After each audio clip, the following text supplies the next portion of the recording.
Aí, Daniel. Tamanho. Olha o capitão como é que fica. Olha o capitão. Pois é, Daniel. Aqui eu vou botar vitamina pra ele aqui.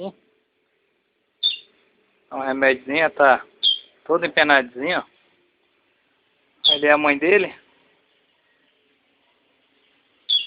Aqui, ó. O que é, capitão?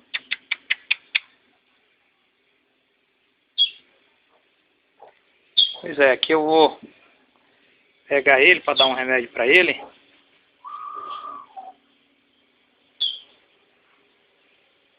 Aí, Daniel.